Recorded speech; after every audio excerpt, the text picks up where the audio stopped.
You have heard the same lectures your entire life. You have been told that you are too sensitive, that you need to toughen up, or that you take things way too personally. You have likely spent years apologizing for your tears, or feeling like there is a glitch in your system because you can't just let things go like everyone else seems to do. You walk around feeling like you are carrying a heavy weight while everyone else is floating. But I am here today to tell you that the diagnosis you have been given by society is functionally wrong. There is nothing broken about you. You are not weak, and you are certainly not a mistake. You are what psychologists call a highly sensitive person, HSP, but I prefer a much more accurate term. You are a supersensor. While the rest of the world is recording life in standard definition, your brain is recording in 8K resolution. And today, we are going to look at the neuroscience that proves your sensitivity is not a defect. It is actually a high-performance radar system that the world desperately needs if you know how to use it. To truly understand yourself, we have to look at your hardware. Because this isn't just a personality quirk or a choice you are making, it is biology. Research shows that your brain processes information differently than the other 80% of the population. Think of the human brain like a camera. Most people's brains are recording the world in standard definition, maybe 720p. It's a good picture. It's efficient. It gets the job done without taking up too much memory or battery life. But your brain? Your brain is capturing every single pixel, every shadow, and every micro-expression. Neuroscience has identified 3 specific upgrades in your hardware that explain why life feels so intense for you. First, your brain lacks the standard filter. Neuroscientists call this low latent inhibition. Most brains are designed to ignore about 90% of what they see and hear to save energy. They treat the background noise, the traffic, the flickering light, the smell of coffee as irrelevant data. They delete it instantly. But your brain treats everything as relevant. You process the texture of the chair you're sitting on, the hum of the refrigerator in the other room, and the slight change in tone of the person sitting next to you, all at the same time. It is a massive amount of data processing.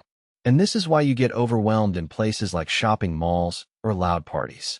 It's not social anxiety, it's biological data overload. If you have ever felt physically drained just from being in a chaotic environment, hit the like button right now. It helps us see just how many of us are navigating the world with this specific radar system. This leads us to the second upgrade in your system, hyperactive mirror neurons. Mirror neurons are the parts of the brain that allow humans to empathize. They help us understand what someone else is feeling. But for you, these neurons are overclocked. You don't just intellectually understand that your friend is sad. You physically feel their sadness in your own chest. You are not imagining it.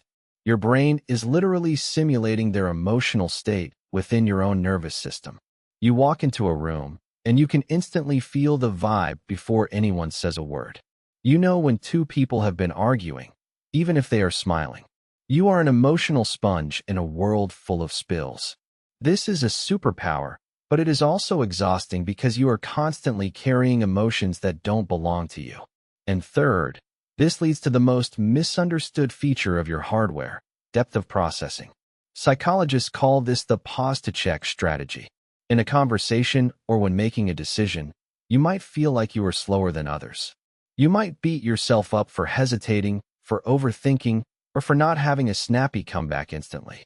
But here is the science. You are not slow. You are thorough. While others are engaging in shallow processing, just reacting to what is right in front of them, your brain is engaging in deep semantic encoding. You are unconsciously connecting the current moment to your past memories, predicting 5 different future outcomes, and analyzing the hidden meaning behind the words spoken. You aren't hesitating because you are confused. You are hesitating because your brain is running a complex, high-level simulation to ensure the best possible outcome. That is not a bug. That is high-level computation. Now, you might be asking the obvious question. If this makes life so hard, why did evolution keep this trait? This is the most important part of this video. If being sensitive was a weakness, natural selection would have eliminated it thousands of years ago. But it didn't. It kept it in roughly 15 to 20% of the population across over 100 different species. Why? Because the tribe needs you. In ancient times, the tribe needed the warriors, the non-sensitive majority. They were essential for hunting, fighting, and taking bold risks. They didn't overthink. They acted. But a tribe of only warriors would die. They would rush into danger without a plan. They would eat the poisonous berries because they didn't notice the slight discoloration. The tribe needed royal advisors. That is you. You were the one who noticed the birds stopped singing before the predator arrived. You were the one who sensed that the neighboring tribe was lying about the peace treaty. You were the one who knew exactly how to heal the conflict between two family members before it destroyed the group. Your weakness is actually a sophisticated early warning system that kept the human race alive. We are building a community of these royal advisors right here on this channel. We are rewriting the narrative from weakness to strategy. So, if you want to stop feeling alone and start understanding your role in the tribe, make sure you are subscribed. We explore the psychology of the super sensor every single week, and I don't want you to miss the next briefing. The problem you face today is that modern society is loud, fast, and aggressive. It is built by the warriors, for the warriors. That is why you feel out of place. But do not mistake being out of place for being without value. I know that carrying this radar comes with a heavy cost. Because you process everything so deeply, you reach your limit faster than others. When you suddenly shut down, go silent, or need to hide in a dark room after a long day, that is not you being dramatic. That is your RAM being full. Your system has overheated, and you need to cool down. Science has a beautiful metaphor for this difference. Most people are like dandelions. Dandelions are resilient. They can grow anywhere, in a crack in the sidewalk, in a dry field, or in a garden. They are fine regardless of the environment. They don't need much to survive. But you? You are an orchid. If you try to grow an orchid in a harsh, noisy, or toxic environment, like the crack in the sidewalk, it will wither. It will struggle. It will look weak compared to the dandelion. And for years, you have probably blamed yourself for not being a dandelion. You've tried to force yourself to be tougher. But the research shows something amazing called vantage sensitivity. When an orchid is placed in the right environment, with the right light, the right soil, and the right care, it does not just survive. It blooms with a complexity and beauty that the dandelion can never achieve. Studies show that when sensitive children are raised in supportive environments, they don't just do okay. They actually outperform their non-sensitive peers. They have higher empathy, greater creativity, and better health. You do not need to toughen up to survive the sidewalk. You need to move yourself to the greenhouse. When you curate your life to support your sensitivity, you don't just catch up to others, you surpass them. So here is my prescription for you. Stop trying to install a tougher filter. You cannot change your biology, and you shouldn't want to. The world has enough numbness. The world has enough people who don't care, who don't notice, and who don't feel. We don't need you to be thicker-skinned. We need you to be exactly who you are. But you must protect your gift. You must build your boundaries. You must honor your need for silence without guilt. The next time someone tells you that you are too sensitive, take a breath, smile internally, and remember the truth. You do not have a defect.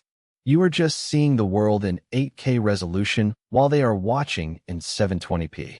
In a world that is increasingly disconnected and robotic, your ability to feel is not a burden. It is the very thing that makes you human.